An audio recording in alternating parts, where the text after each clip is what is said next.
Elimelech moves his family to Moab. In the days when the judges ruled in Israel, a severe famine came upon the land. So a man from Bethlehem in Judah left his home and went to live in the country of Moab, taking his wife and 2 sons with him. The man's name was Elimelech, and his wife was Naomi. Their 2 sons were Mahlon and Chilion. They were Ephrathites from Bethlehem in the land of Judah. And when they reached Moab, they settled there. Then Elimelech died, and Naomi was left with her 2 sons. The 2 sons married Moabite women. One married a woman named Orpah, and the other a woman named Ruth. But about 10 years later, both Mahlon and Chilion died. This left Naomi alone, without her 2 sons or her husband. Naomi and Ruth return. Then Naomi heard in Moab that the Lord had blessed his people in Judah by giving them good crops again. So Naomi and her daughters-in-law got ready to leave Moab to return to her homeland. With her 2 daughters-in-law she set out from the place where she had been living, and they took the road that would lead them back to Judah. But on the way, Naomi said to her 2 daughters-in-law, "Go back to your mother's homes. And may the Lord reward you for your kindness to your husbands and to me. May the Lord bless you with the security of another marriage." Then she kissed them goodbye, and they all broke down and wept. "No," they said. "We want to go with you to your people." But Naomi replied, "Why should you go on with me? Can I still give birth to other sons who could grow up to be your husbands? No, my daughters, return to your parents' homes, for I am too old to marry again. And even if it were possible, and I were to get married tonight and bear sons, then what? Would you wait for them to grow up and refuse to marry someone else? No, of course not, my daughters. Things are far more bitter for me than for you, because the Lord himself has raised his fist against me." And again they wept together, and Orpah kissed her mother-in-law goodbye. But Ruth clung tightly to Naomi. "Look," Naomi said to her, "your sister-in-law has gone back to her people and to her gods. You should do the same." But Ruth replied, "Don't ask me to leave you and turn back. Wherever you go, I will go. Wherever you live, I will live. Your people will be my people, and your God will be my God. Wherever you die, I will die, and there I will be buried. May the Lord punish me severely if I allow anything but death to separate us." When Naomi saw that Ruth was determined to go with her, she said nothing more. So the 2 of them continued on their journey. When they came to Bethlehem, the entire town was excited by their arrival. "Is it really Naomi?" the women asked. "Don't call me Naomi," she responded. "Instead, call me Mara, for the Almighty has made life very bitter for me. I went away full, but the Lord has brought me home empty. Why call me Naomi when the Lord has caused me to suffer and the Almighty has sent such tragedy upon me?" So Naomi returned from Moab, accompanied by her daughter-in-law Ruth, the young Moabite woman. They arrived in Bethlehem in late spring, at the beginning of the barley harvest. Ruth works in Boaz's field. Now there was a wealthy and influential man in Bethlehem named Boaz, who was a relative of Naomi's husband, Elimelech. One day Ruth the Moabite said to Naomi, "Let me go out into the harvest fields to pick up the stalks of grain left behind by anyone who is kind enough to let me do it." Naomi replied, "All right, my daughter, go ahead." So Ruth went out to gather grain behind the harvesters. And as it happened, she found herself working in a field that belonged to Boaz, the relative of her father-in-law, Elimelech. While she was there, Boaz arrived from Bethlehem and greeted the harvesters. "The Lord be with you," he said. "The Lord bless you," the harvesters replied. Then Boaz asked his foreman, "Who is that young woman over there? Who does she belong to?" And the foreman replied, "She is the young woman from Moab who came back with Naomi. She asked me this morning if she could gather grain behind the harvesters. She has been hard at work ever since, except for a few minutes rest in the shelter."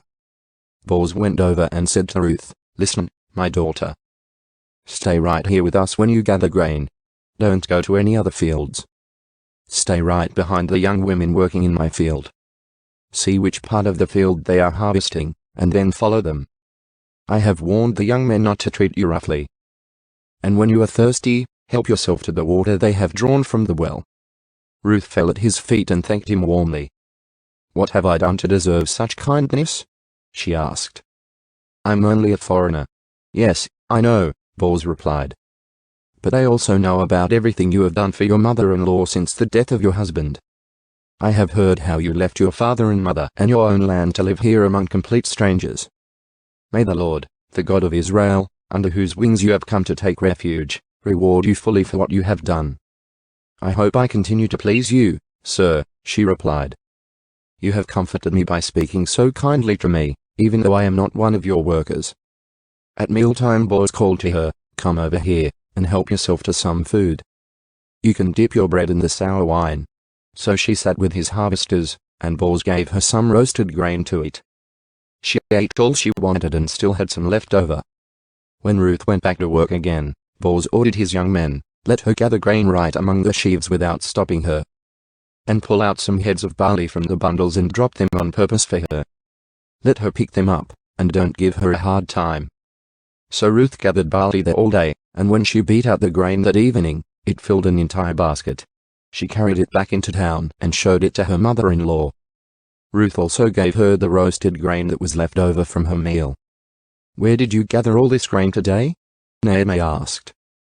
Where did you work? May the Lord bless the one who helped you. So Ruth told her mother-in-law about the man in whose field she had worked. She said, the man I worked with today is named Boaz. May the Lord bless him. Naomi told her daughter-in-law. He is showing his kindness to us as well as to your dead husband. That man is one of our closest relatives, one of our family redeemers.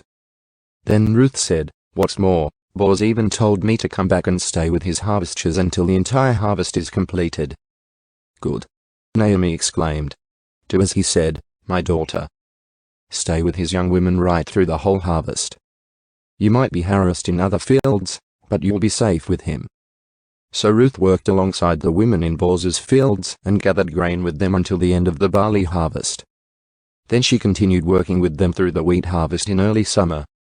And all the while she lived with her mother-in-law. Ruth at the threshing floor.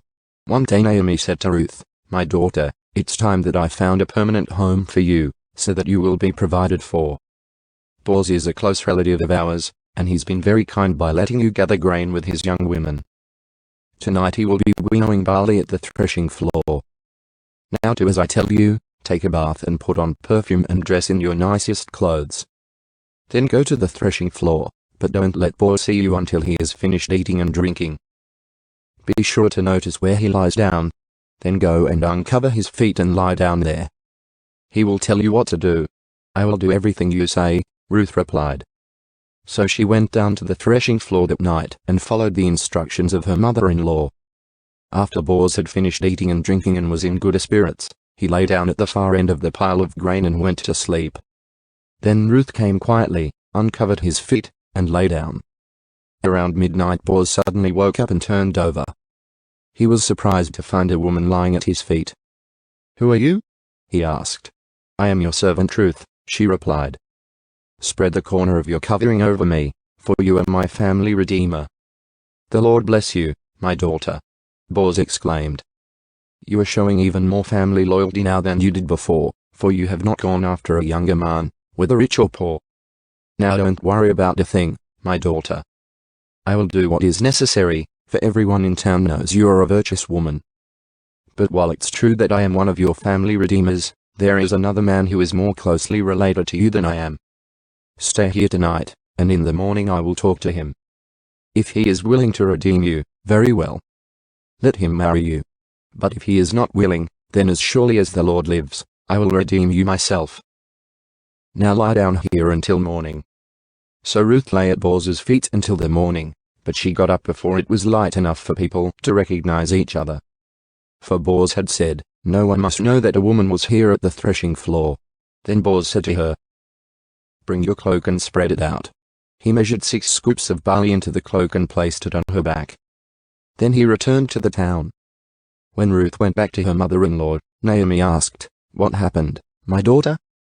Ruth told Naomi everything Boaz had done for her, and she added, he gave me these 6 scoops of barley and said, don't go back to your mother-in-law empty-handed. Then Naomi said to her, just be patient, my daughter, until we hear what happens. The man won't rest until he has settled things today. Boaz marries Ruth. Boaz went to the town gate and took a seat there. Just then the family redeemer he had mentioned came by, So Boaz called out to him, "Come over here and sit down, friend. I want to talk to you." So they sat down together. Then Boaz called 10 leaders from the town and asked them to sit as witnesses. And Boaz said to the family redeemer, "You know Naomi, who came back from Moab.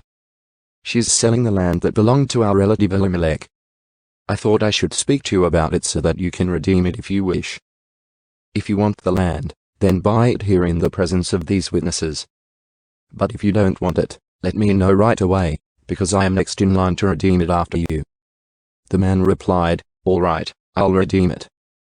Then Boaz told him, "Of course, your purchase of the land from Naomi also requires that you marry Ruth, the Moabite widow. That way she can have children who will carry on her husband's name and keep the land in the family." "Then I can't redeem it," the family redeemer replied, "because this might endanger my own estate." "You redeem the land." "I cannot do it." Now in those days it was the custom in Israel for anyone transferring a right of purchase to remove his sandal and hand it to the other party. This publicly validated the transaction. So the other family redeemer drew off his sandal as he said to Boaz, "You buy the land." Then Boaz said to the elders and to the crowd standing around, "You are witnesses that today I have bought from Naomi all the property of Elimelech, Kilion, and Mahlon. And with the land I have acquired Ruth, the Moabite widow of Mahlon, to be my wife. This way she can have a son to carry on the family name of her dead husband and to inherit the family property here in his hometown. You are all witnesses today." Then the elders and all the people standing in the gate replied, "We are witnesses. May the Lord make this woman who is coming into your home like Rachel and Leah, from whom all the nation of Israel descended. May you prosper in Ephrathah and be famous in Bethlehem. And may the Lord give you descendants by this young woman who will be like those of our ancestor Perez, the son of Tamar and Judah, the descendants of Boaz." So Boaz took Ruth into his home, and she became his wife. When he slept with her, the Lord enabled her to become pregnant, and she gave birth to a son. Then the women of the town said to Naomi, "Praise the Lord, who has now provided a redeemer for your family.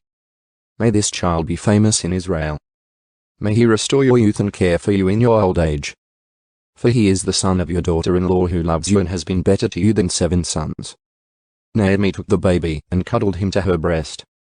And she cared for him as if he were her own. The neighbor women said, "Now at last Naomi has a son again." And they named him Obed. He became the father of Jesse and the grandfather of David. This is the genealogical record of their ancestor Perez. Perez was the father of Hezron. Hezron was the father of Ram. Ram was the father of Amminadab. Amminadab was the father of Nahshon. Nahshon was the father of Salmon. Salmon was the father of Boaz. Boaz was the father of Obed. Obed was the father of Jesse.